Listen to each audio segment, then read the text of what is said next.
Hi friends, welcome to she Tally tutorial YouTube channel. ఈరోజు వీడియోలో నేను టాలీ ఫ్రేమ్లో ఫినాన్షియల్ ఇయర్ ఎలా చేంజ్ చేయాలో ఎక్స్ప్లెయిన్ చేయబోతున్నాను. సో మనకి 31 మార్చ్కి ఫినాన్షియల్ ఇయర్ క్లోజ్ అవుతుంది. 1 ఏప్రిల్కి న్యూ ఫినాన్షియల్ ఇయర్ స్టార్ట్ చేయాలి. ప్రజెంట్ మనం ఉన్న ఫినాన్షియల్ ఇయర్ వచ్చి 1 April 2025, 1 April 2025 to 31 March 2026. So మనకి ఈ రోజుతో ఓల్డ్ ఫినాన్షియల్ ఇయర్ క్లోజ్ అయిపోయి టుమారో రేపటి నుంచి మనకి 1 April 2026, 31 March 2027 new financial year change అవుతుంది. ప్రతి ఒక్క బిజినెస్ మ్యాన్ కూడా, ప్రతి ఒక్క అకౌంటెంట్ కూడా సో వాళ్ళ కంపెనీలో ఓల్డ్ ఫినాన్షియల్ ఇయర్ క్లోజ్ చేసుకొని, అంటే ఓల్డ్ ఫినాన్షియల్ ఇయర్ యొక్క అకౌంటింగ్ బుక్స్ క్లోజ్ చేసి న్యూ ఫినాన్షియల్ ఇయర్ చేంజ్ చేయాలి.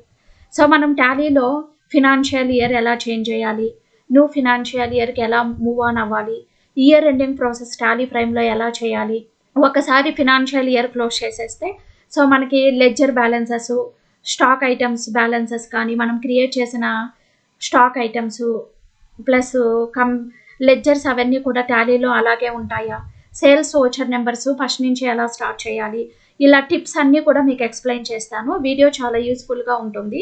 అకౌంటెంట్గా వర్క్ చేసే ప్రతి ఒక్కరూ దీన్ని తెలుసుకోవాలి ఖచ్చితంగా. ఛానల్ ఇంకా ఎవరైనా సబ్స్క్రైబ్ చేయకపోతే ఛానల్ని సబ్స్క్రైబ్ చేయండి, లైక్ చేయండి, షేర్ చేయండి. నెక్స్ట్ టాలీ ఫ్రేమ్లో మనము ఇయర్ ఎండింగ్ క్లోజ్ చేసే ముందు మనము కొన్ని ఎంట్రీస్ చెక్ చేసుకోవాలి. టాలీలో మనం ఇయర్ ఎండింగ్ క్లోజింగ్ ఎంట్రీస్ ఎలా వేసుకోవాలి, మనము మార్చ్ 31కి ఇయర్ ఎండింగ్ టాలీ ఫ్రేమ్లో క్లోజ్ చేసే ముందు క్లోజింగ్ ఎంట్రీస్ ఏమేమి పోస్ట్ చేసుకోవాలో వాటి గురించి చెప్తాను, తర్వాత ఇవి చూద్దాం. టాలీలో మీరు year ending financial year close చేసే ముందు ఫస్ట్ ఓపెనింగ్ బ్యాలెన్సెస్ కరెక్ట్గా ఉన్నాయా లేదా చెక్ చేసుకోవాలి. నెక్స్ట్ క్యాష్ బ్యాలెన్సెస్ చెక్ చేసుకోవాలి, బ్యాంక్ బ్యాలెన్సెస్ చెక్ చేసుకోవాలి. అంటే సో మీరు టాలీలో ఓల్డ్ ఫినాన్షియల్ ఇయర్లో వేసినటువంటి ఈ బ్యాలెన్సెస్ అన్నీ కరెక్ట్గా ఉన్నాయా లేదా చెక్ చేసుకోవాలి. ఇవి మనము ఇయర్ ఎండింగ్ క్లోజింగ్ ఎంట్రీస్ కానీ, ఓపెనింగ్ బ్యాలెన్సెస్ ఎలా చెక్ చేసుకోవాలి, ఇవన్నీ కూడా నేను వీడియో చేశాను, ఆల్రెడీ యూట్యూబ్లో పోస్ట్ చేశాను. లింక్ డిస్క్రిప్షన్లో పెడతాను, మీరు చూసుకోండి. ఏ ఇయర్కైనా కూడా ఇవి చేంజ్ అవ్వవుమా. సో మీరు ఇయర్ ఎండింగ్ క్లోజింగ్ ఎంట్రీస్ ఎలా వేసుకోవాలి, ఈ ఓపెనింగ్ బ్యాలెన్సెస్ ఎలా చెక్ చేసుకోవాలి, అన్నీ ఆ వీడియోలో ఉంటాయి, చూసుకోండి ఒకసారి. నెక్స్ట్ మీరు ఇయర్ ఎండింగ్ క్లోజ్ చేసే ముందు ఈ ఇయర్కి సంబంధించిన ఎంట్రీస్ అన్నీ కూడా పోస్ట్ చేసేయాలి. పర్చేజు, సేలు, పేమెంటు, అన్ని ఎంట్రీస్, బ్యాంక్ ఎంట్రీస్ కావచ్చు, అన్నీ ఇన్కంప్లీట్ ఉండకూడదు. అన్ని ఎంట్రీస్ కరెక్ట్గా పోస్ట్ చేసుకొని మీ బ్యాలెన్సెస్ అన్నీ కరెక్ట్గా ఉన్నాయా లేదా చెక్ చేసుకున్న తర్వాత ఇయర్ ఎండింగ్ క్లోజ్ చేయాలి. So first opening balances check చేసుకోవాలి, క్యాష్ అండ్ బ్యాంక్ బ్యాలెన్స్ కరెక్ట్గా ఉందా లేదా చెక్ చేసుకోవాలి, మీ debtors and creditors balances check చేయాలి, లోన్స్ బ్యాలెన్సెస్ కన్ఫర్మ్ చేసుకోవాలి. అంటే మీరు టాలీలో వేసినటువంటి మీ sundry debtors and creditors closing balances కరెక్ట్గా ఉన్నాయా లేదా, మీరు లోన్ ఎంట్రీస్ అన్నీ వేశారా లేదా, లోన్ బ్యాలెన్సెస్ కరెక్ట్గా ఉన్నాయా లేదా కన్ఫర్మేషన్ చేసుకోవాలి. Depreciation on fixed assets, fixed assets పైన డిప్రిషియేషన్ ఎంట్రీస్ వేయాలి ఇయర్ ఎండింగ్లో. అవుట్ స్టాండింగ్ ఎక్స్పెన్సెస్ ఏమైనా ఉంటే వాటికి సంబంధించిన ఎంట్రీస్ వేయాలి, ప్రీపెయిడ్ ఎక్స్పెన్సెస్ ఎంట్రీస్ వేయాలి. నెక్స్ట్ అక్రూడ్ ఇన్కమ్ ఎంట్రీస్ ఏదైనా ఉంటే వాటికి సంబంధించినవి వేసుకోవాలి. నెక్స్ట్ అదేవిధంగా ఇయర్ ఎండింగ్లో ఈ మంత్కి సంబంధించిన ఎక్స్పెన్సెస్ అన్నీ కూడా పేయబుల్స్లో బుక్ చేసుకోవాలి. ఈ ప్రాసెస్ అంతా కంప్లీట్ చేసిన తర్వాత మనము ఇయర్ ఎండింగ్ అనేది క్లోజ్ చేయాలి. ఈ ఎంట్రీస్ అన్నీ కూడా ఎలా పోస్ట్ చేసుకోవాలి, ఇయర్ ఎండింగ్ ప్రాసెస్ ఏంటో వీడియోలో ఉంది, వీడియో డిస్క్రిప్షన్లో పెడతాను. ఇప్పుడు నేను ఫినాన్షియల్ ఇయర్ మాత్రం ఎలా క్లోజ్ చేయాలో చెప్తాను. ఫస్ట్ మీరు టాలీ ఫ్రేమ్లో మనం ఇక్కడ చెప్పుకున్న విధంగా అన్ని బ్యాలెన్సెస్ చెక్ చేసుకొని క్లోజింగ్ ఎంట్రీస్ అన్నీ వేసుకున్న తర్వాత డేటాని బ్యాకప్ తీసుకొని ఇయర్ ఎండింగ్ చేయాలి. సో బ్యాకప్ ఎలా చేయాలో కూడా లాస్ట్ వీడియోలో చెప్పాను నేను, వీడియో లింక్ డిస్క్రిప్షన్లో పెడతాను, చూడండి. ఫస్ట్ ఆఫ్ ఆల్ మనం ఇక్కడ ఏం నేర్చుకుందామంటే first financial year, old financial year నుంచి న్యూ ఫినాన్షియల్ ఇయర్కి ఎలా మూవ్ ఆన్ అవ్వాలి, సో ఇయర్ ఎండింగ్ ఎలా క్లోజ్ చేయాలి. మీరు ఎంట్రీస్ అన్నీ చెక్ చేసుకొని ఇయర్ ఎండింగ్ ఎంట్రీస్ వేసేసుకున్న తర్వాత టాలీ ఫ్రేమ్లో న్యూ ఫినాన్షియల్ ఇయర్ ఎలా మూవ్ ఆన్ చేయాలి అంటే ఇక్కడ కరెంట్ పీరియడ్ చూసుకోండి, ఏ పీరియడ్లో ఉన్నారు అని. మీరు ఇక్కడ క్లిక్ చేశారు అంటే చూడండి ఫినాన్షియల్ ఇయర్ వస్తుంది. ఇక్కడ సింపుల్గా మీరు చేంజ్ చేసుకోవచ్చు.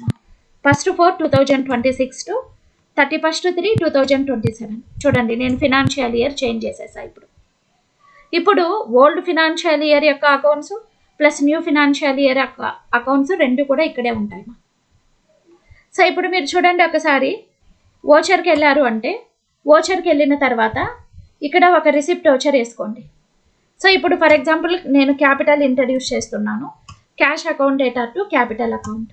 So 3 lakh rupee capital introduce చేస్తున్నాను. చూడండి ఒక ఓచర్ వేసి సేవ్ చేశాను. 1st April 2026 డేట్లో ఓచర్ వేసా. మీరు ఇయర్ ఎండింగ్ క్లోజ్ చేయలేదు అంటే ఓచర్ వేయలేరు 1st April నుంచి.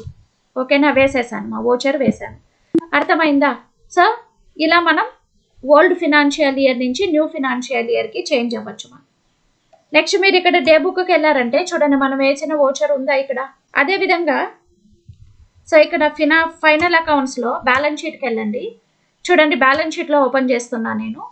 మనకి క్యాపిటల్ ఇప్పుడు వేసింది వస్తుంది చూడండి. క్యాపిటల్ వస్తుందా మనకి. మిగతా అన్నీ కూడా ఓపెనింగ్ బ్యాలెన్సెస్ ఉంటాయి. అంటే మనం ఇయర్ ఎండింగ్ అనేది క్లోజ్ చేసేస్తే టాలీలో ఆటోమేటిక్గా లాస్ట్ ఇయర్ క్లోజింగ్ బ్యాలెన్సెస్ అన్ని ఈ ఇయర్ ఓపెనింగ్ బ్యాలెన్సెస్ అయిపోతాయి.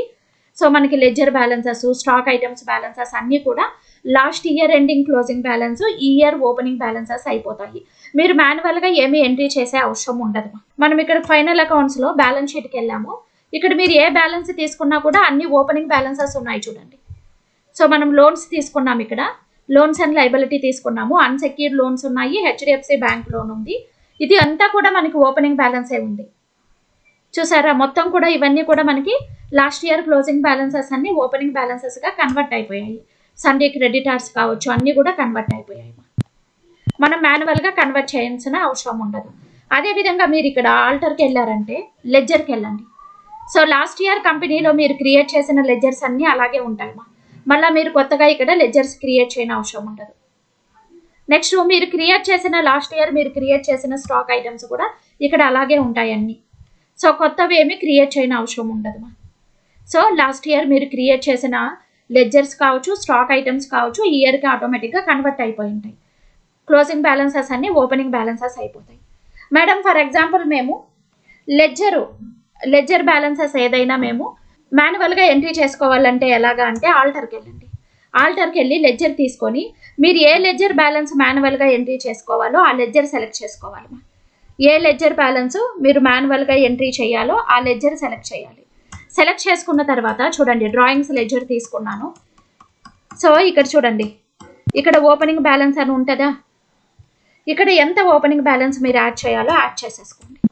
ఇలా మీరు మాన్యువల్గా లెడ్జర్ బ్యాలెన్సెస్ కూడా ఎంట్రీ చేసుకోవచ్చు. ఆల్టర్కి వెళ్ళి లెడ్జర్కి వెళ్ళారంటే మీరు ఏ లెడ్జర్ యొక్క బ్యాలెన్స్ మాన్యువల్గా ఎంట్రీ చేయాలో చూడండి ఎంటర్ ప్రెస్ చేసి ఓపెనింగ్ బ్యాలెన్స్ అనేది మీరు మాన్యువల్గా ఎంట్రీ చేసుకోవచ్చు. ఇప్పుడు మేడం మేము ఓల్డ్ ఫినాన్షియల్ ఇయర్ యొక్క అకౌంట్స్ చూడాలంటే ఎలాగా అంటే మళ్ళీ పీరియడ్ దగ్గర క్లిక్ చేసి ఓల్డ్ ఫినాన్షియల్ ఇయర్ ఇచ్చారంటే చేంజ్ అయిపోతుంది. సో దిస్ ఈజ్ ఒక ప్రాసెస్. మనం టాలీ ఫ్రేమ్లో ఇయర్ ఎండింగ్ ఎలా క్లోజ్ చేయాలి అనే దానికి ఒక ప్రాసెస్ మనకి. నెక్స్ట్ మనం ఇంకొకటి ఏం నేర్చుకోవాలి, మనం న్యూ ఫినాన్షియల్ ఇయర్కి మూవ్ ఆన్ అయిపోయాము. ఇప్పుడు ఇయర్ ఎండింగ్ క్లోజ్ చేసేసాము. నెక్స్ట్ ఇక్కడ కంపెనీని ఎలా స్ప్లిట్ చేయాలి. సో టాలీలో మనం కంపెనీని ఎలా స్ప్లిట్ చేయాలి, మనకి ఇక్కడ ఇంకొక విధంగా కూడా మనం కంపెనీని ఇయర్ ఎండింగ్ క్లోజ్ చేసుకోవచ్చు. టాలీ ఫ్రేమ్లో ఫినాన్షియల్ ఇయర్ చేంజ్ చేయడం ఒకటి, ఇంకొకటి ఏంటంటే స్ప్లిట్ కంపెనీ డేటా. సో మనం ఎలా కంపెనీ డేటాని స్ప్లిట్ చేయాలి, డేటాకి వెళ్ళండి, స్ప్లిట్ క్లిక్ చేయండి. ఇక్కడ స్ప్లిట్ డేటా తీసుకోండి. ఇది టాలీ ఫ్రేమ్ న్యూ వర్షన్స్లో స్ప్లిట్ డేటా అనేది చేంజ్ అయ్యింది. ఇక్కడ స్ప్లిట్ క్లిక్ చేయండి. ఇప్పుడు స్ప్లిట్ ఫ్రమ్ మీకు డేటా అనేది ఏ డేట్ నుంచి స్ప్లిట్ అవ్వాలి. సో మనకి ఇప్పుడు నాకు 1st April 2026 నుంచి స్ప్లిట్ అవ్వాలి కదా. ఫ్రమ్ స్ప్లిట్ డేట్ అని ఇచ్చాడు. ఇక్కడ ఆల్రెడీ డేట్ ఉన్నది. డేట్ చూసుకోండి, స్ప్లిట్ డేటా. ఇక్కడ నేమ్ ఆఫ్ ద కంపెనీ అని వచ్చింది. ఇక్కడ మీరు from split date, before split date into 2 companies తీసుకోండి. చూడండి ఇంటూ 2 కంపెనీస్ తీసుకున్నారనుకోండి 2025-26 ఇయర్ కంపెనీ సపరేట్గా, 26-27 ఇయర్ కంపెనీ సపరేట్గా వచ్చేస్తుంది. ఇది మీకు ఈజీగా కూడా ఉంటుంది వెరిఫై చేసుకోవడానికి. స్ప్లిట్ ఫ్రమ్ 2026 స్ప్లిట్ కంపెనీ దగ్గర ఇంటూ 2 కంపెనీస్ తీసుకోండి. ఇక్కడ 2025-26 ఇయర్ సపరేట్గా, 26-27 ఇయర్ సపరేట్గా స్ప్లిట్ అయిపోతుంది. అప్పుడు మనం లాస్ట్ ఇయర్ అకౌంట్స్ చూసుకోవచ్చు, ఈ ఇయర్ కూడా చూసుకోవచ్చు. యాక్సెప్ట్ చేయండి. సో ఎస్ ఇవ్వండి. ఇక్కడ యాక్సెప్ట్ చేసేసామంటే చూడండి ప్రాసెసింగ్ నడుస్తుంది కదా, డేటా స్ప్లిట్ అయిపోతుంది. చూడండి స్ప్లిట్ అయిపోయిందా కంపెనీ డేటా. చూడండి కృష్ణకుమారి 2025 సపరేట్గా స్ప్లిట్ అయిపోయింది, ఇక్కడ కూడా స్ప్లిట్ అయిపోయింది సపరేట్గా. ఇప్పుడు మీరు ఓల్డ్ కంపెనీ యొక్క ఓల్డ్ ఇయర్ అకౌంట్స్ చూసుకోవాలంటే దీన్ని క్లిక్ చేసి చూసుకోవచ్చు మా. ఇప్పుడు 2026-27 ఇయర్ కంపెనీ కావాలంటే ఇక్కడ క్లిక్ చేసుకొని దీంతో డేటా ఎంట్రీ చేసుకోవచ్చు మనం. ఈజీగా ఉంటుంది ఇది. ఓకేనా. ఇప్పుడు మేడం మాకు ఈ కృష్ణకుమారి అనే కంపెనీ ఇక్కడ కనిపించాల్సిన అవసరం లేదు, దీన్ని మేము టెంపరవరీగా క్లోజ్ చేయాలి, ఎలా చేయాలి అంటే కంపెనీకి వెళ్ళి ఇక్కడ షర్ట్ కంపెనీ తీసేసుకొని ఏ కంపెనీని టెంపరవరీగా క్లోజ్ చేయాలో అది తీసుకోండి. సో ఇలా మీరు షర్ట్ చేసేసారు అంటే ఒకే కంపెనీ ఉంటుంది మీకు ఇక్కడ. మీకు ఈజీగా కూడా ఉంటుంది మా. చూడండి మీకు ఈజీగా ఉంటుంది ఇప్పుడు డేటా ఎంట్రీ ఈ కంపెనీలో చేసుకోవడానికి. మళ్ళీ మీరు 25-26 ఇయర్ యొక్క అకౌంట్స్ చెక్ చేయాలి అంటే కంపెనీకి వెళ్ళి సెలెక్ట్ కంపెనీ తీసుకోండి. సెలెక్ట్ కంపెనీ తీసుకొని మీకు ఏ కంపెనీ కావాలో సెలెక్ట్ చేసుకోండి. ఇప్పుడు చూడండి ఇక్కడ వచ్చేసిందా. ఇలా మనం డేటా అనేది స్ప్లిట్ చేసుకోవచ్చు ఈజీగా. టాలీ ఫ్రేమ్ 6 and 7 వర్షన్లో న్యూగా వచ్చింది ఇది, హౌ టు స్ప్లిట్ డేటా అనేది. అంటే మనకి ఇంతకు ముందు వేరుగా ఉండేది, ఇప్పుడు కొన్ని ఆప్షన్స్ చేంజ్ చేశారు, దాని ప్రకారం నేను చెప్పాను. సో మీరు ఇలా డేటా స్ప్లిట్ చేసినా కూడా ఇక్కడ డిస్ప్లే మోర్ రిపోర్ట్స్ వెళ్ళారంటే సో మీరు ఇక్కడ ఏ బుక్ కావాలో చూసుకోవచ్చు. మా ఇన్వెంటరీ బుక్స్ కావాలా, అకౌంట్ ట్రయల్ బ్యాలెన్స్ చూడండి. ఇప్పుడు చూడండి ట్రయల్ బ్యాలెన్స్లో కూడా మీకు అన్నీ కూడా ఇక్కడ అన్ని ఓపెనింగ్ బ్యాలెన్సెసే ఉంటాయి. ఓకేనా. లాస్ట్ ఇయర్ క్లోజింగ్ బ్యాలెన్సెస్ అన్ని ఓపెనింగ్ బ్యాలెన్సెస్ అయిపోతాయి, మీరేమీ చేంజ్ అయిన అవసరం లేదు మా. ఇప్పుడు మేడం మేము ఫినాన్షియల్ ఇయర్ చేంజ్ చేసాము, ఓకే, మేము సేల్స్ వోచర్ నెంబర్స్ అనేవి చేంజ్ చేసుకోవాలి కొత్తగా. అది ఎలాగా అంటే ఇప్పుడు వాళ్ళ కంపెనీ ప్రకారం వాళ్ళు కొంతమంది మాన్యువల్గా సేల్స్ ఇన్వాయిస్ నెంబర్ వేసుకుంటూ ఉంటారు మా. మీరు సేల్స్ ఇన్వాయిస్ నెంబర్ రీసెట్ చేసుకోవాలి అనుకుంటే ఖచ్చితంగా చెయ్యాలి. ఇప్పుడు చూడండి నేను ఓచర్కి వెళ్ళాను మా, సేల్స్ ఓచర్ తీసుకున్నా. టాలీలో మనకి బై డిఫాల్ట్ ఓచర్ నెంబర్స్ వచ్చేస్తాయి 1, 2, 3 అలాగా. మీరు ఓచర్ నెంబర్స్ అంటే సేల్స్ ఇన్వాయిస్ నెంబర్స్ కొంతమంది మాన్యువల్గా వాళ్ళ కంపెనీ ప్రకారంగా ఎంట్రీ చేసుకుంటారు. ఇప్పుడు సేల్స్ ఓచర్ నెంబర్స్ మాన్యువల్గా మనం ఎలా ఎంట్రీ చేసుకోవాలి ఈ ఫినాన్షియల్ ఇయర్ మా. సో మీరు న్యూ ఫినాన్షియల్ ఇయర్కి వచ్చారు కాబట్టి సేల్స్ ఇన్వాయిస్ నెంబర్స్ కూడా చేంజ్ చేసుకోవాలి. ఈ సేల్స్ ఇన్వాయిస్ నెంబర్స్ మాన్యువల్గా ఎలా చేంజ్ చేసుకోవాలి అన్నప్పుడు ఓకే మా. సో ఇప్పుడు మనము ఓచర్ నెంబరింగ్ ఎవ్రీ ఇయర్ కూడా మనం ఫినాన్షియల్ ఇయర్ చేంజ్ చేసిన తర్వాత న్యూ ఫినాన్షియల్ ఇయర్కి వచ్చిన తర్వాత సేల్స్ ఓచర్ నెంబరింగ్ కూడా మారుతుంది. యాక్చువల్గా మనం టాలీలో ఓచర్స్ వేసేటప్పుడు పర్చేస్ కానీ పేమెంటు రిసిప్ట్ ఈ ఓచర్ నెంబర్ ఆటోమేటిక్గా చేంజ్ అవుతుంటాయి మా. కానీ సేల్స్ ఓచర్ నెంబర్స్ మాత్రం మన కంపెనీ ఇన్వాయిస్ ఫార్మేటింగ్ ప్రకారము మనం ఇన్వాయిస్ నెంబర్స్ మాన్యువల్గా చేంజెస్ చేసుకోవచ్చు. అది ఎలా చేయాలి అన్నప్పుడు ఆల్టర్కి వెళ్ళాలి. ఆల్టర్లో ఓచర్ టైప్ తీసేసుకొని సేల్స్ ఓచర్ నెంబర్ మా సేల్స్ తీసేసుకోండి. ఇక్కడ బై డిఫాల్ట్గా సేల్స్ ఓచర్ టైప్ క్రియేట్ చేసేసి ఉంటారు. మనం sales invoice numbering new financial ఇయర్లో సేల్స్ ఇన్వాయిస్ నెంబరు కొత్తగా రీస్టార్ట్ చేయాలి, మనం దాని డీటెయిల్స్ ఎంట్రీ చేసుకోవాలి అనుకున్నప్పుడు method of voucher numbering automatic తీసేసుకోవాలి. ఇక్కడ రీటైన్ ఒరిజినల్ ఓచర్ నెంబర్ తీసుకోండి. Set and alter additional numbering details దగ్గర ఎస్ ఇవ్వండి మా.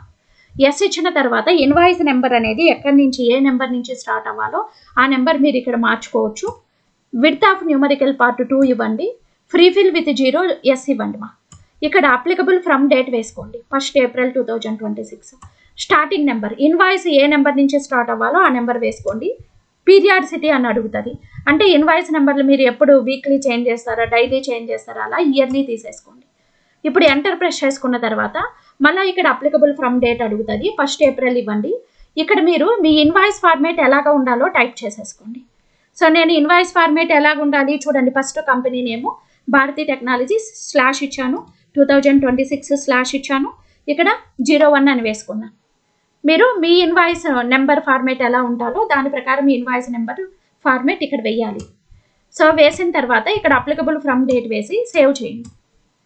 సో ఈ స్క్రీన్ కూడా సేవ్ చేసేయండి కంట్రోల్. ఇప్పుడు చూడండి ఓచర్కి వెళ్ళి సేల్స్ ఓచర్ తీసుకున్నాను. చూడండి ఇన్వాయిస్ నెంబర్ వచ్చేసిందా, అంటే మాన్యువల్గా మనం ఇన్వాయిస్ నెంబర్ సెట్ చేసుకున్నాము. ఫర్ ఎగ్జాంపుల్ ఇప్పుడు నేను ఇక్కడ ఒక సేల్స్ ఓచర్ వేస్తున్నా చూడండి. సో గంగా అనే ఆమెకి సేల్ చేస్తున్నాను, గంగా అనే ఆమెకి నేను సేల్ చేస్తున్నాను. సో ఏ గూడ్స్ సేల్ చేస్తున్నారో తీసేసుకోండి.